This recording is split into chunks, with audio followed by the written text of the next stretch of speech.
नाम सुन करके आया हूँ और इसी नाम के बाद यहाँ पर दर्शन करने के लिए आया हूँ। राजा बलि ने कहा, ब्राह्मण देवता मुझे पता है आप मांगने के लिए नहीं आए, लेकिन ना मेरे धर्म का उल्लंघन हो जाएगा, आप कुछ तो मांग लीजिए। इन्होंने कहा कि एक बात बताओ, जब आप देना ही चाहते हो तो कोई बात नहीं, पहले तो आप मेरे प्रश्नों का उत्तर दो। राजा बलि ने कहा, पूछो। कहा, मैं आपको दिख रहा हूं छोटा सा 52 अंगुल का ब्राह्मण। महाराज मुझे किस चीज की आवश्यकता, ना मेरे घर में है कोई, ना परिवार में है कोई, ना बीवी है ना बच्चे हैं, क्या करूं। कहा, राजा बलि ने ऐसा करो मैं तुम्हारा विवाह करवा दूंगा, आप यहाँ रहो विवाह करवा दूंगा। ब्राह्मण भगवान ने कहा, चलो ठीक, हमसे कोई कहता विवाह करवा देंगे हम तो रुक जाते भैया। और ब्राह्मण भगवान ने तो डायरेक्ट ही मना कर दिया। कहा, चलो मानते हैं, विवाह करवाओगे, विवाह करवाने के बाद महाराज बच्चे भी होंगे। तो हाँ बच्चे तो होंगे ही। अब जब बच्चे होंगे तो फिर 2-4 तो होंगे ही। तो राजा बलि ने कहा, ये भी कोई पूछने वाली बात है, बच्चे तुम्हारी इच्छा जितने करोगे। तो जब बच्चे होंगे तो बच्चों के बाद उनकी भाई पढ़ाई लिखाई भी तो होगी। बच्चे तो हो गए 18, पढ़ाई लिखाई बिल्कुल नहीं, 0 बटा सन्नाटा, तो क्या फायदा। तो राजा बलि ने कहा, कोई बात नहीं, तुम्हारे लिए यहाँ पर सुंदर सा हम गुरुकुल खुलवा देंगे, आराम से बच्चे पढ़े। तो कहा ठीक है, ये भी बात भाई बन गई। अच्छा जब वो बच्चे होंगे, जब भाई बच्चे जन्म लेंगे तो फिर एक तो मरेंगे भी। तो कहा कि अब ये तो कोई रोक नहीं सकता मरने के लिए। कहा जब मरेंगे तो रोएगा कौन। कहा कि अब रोने के लिए किराए पे थोड़ी ना लाएंगे, रोना तो पड़ेगा ही। बामन भगवान ने कहा, एक बात बताओ, जिस कार्य में मुझको रोना पड़ जाए वो कार्य ही मैं क्यों करूं। मुझे पता है कि मुझे रोना है तो मैं कार्य क्यों करूं, मैं कोई शादी वादी नहीं कर रहा हूं। राजा बलि ने कहा, देखो ये तो फिर न्यूट्रल हो गए, इतना भूमिका बना के लाए और यहाँ पे तो मना कर दी इन्होंने। कहा चलो अच्छा कोई बात नहीं, कुछ मांग लीजिए। तो कहा कि अच्छा तुम नहीं मानते हो तो देने से पहले आप ना पवित्र वाचा को भरो।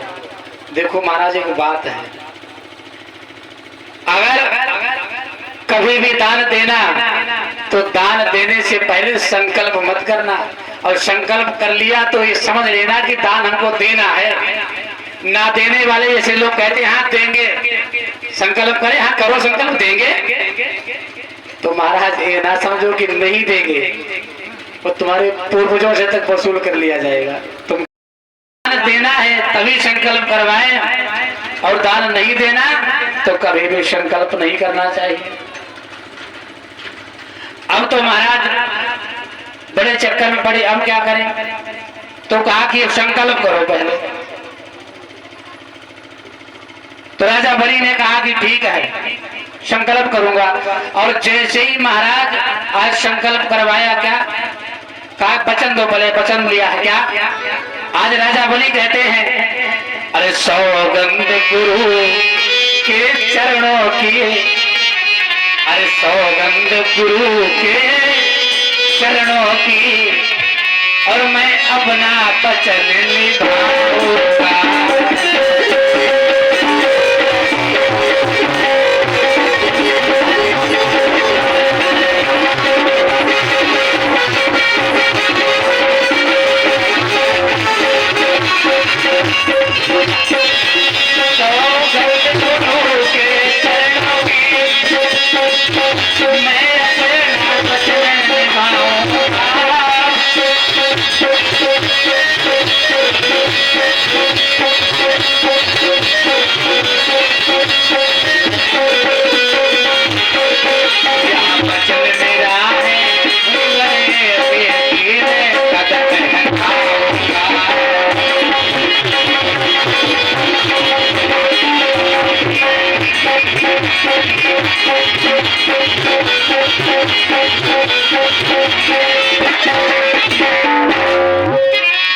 अब महाराज क्या कहा कि गुरु जी के चरणों की कसम मैं अपना वचन निभाऊंगा। महाराज कभी कभी तो बड़ा डिस्टर्ब हो जाता है,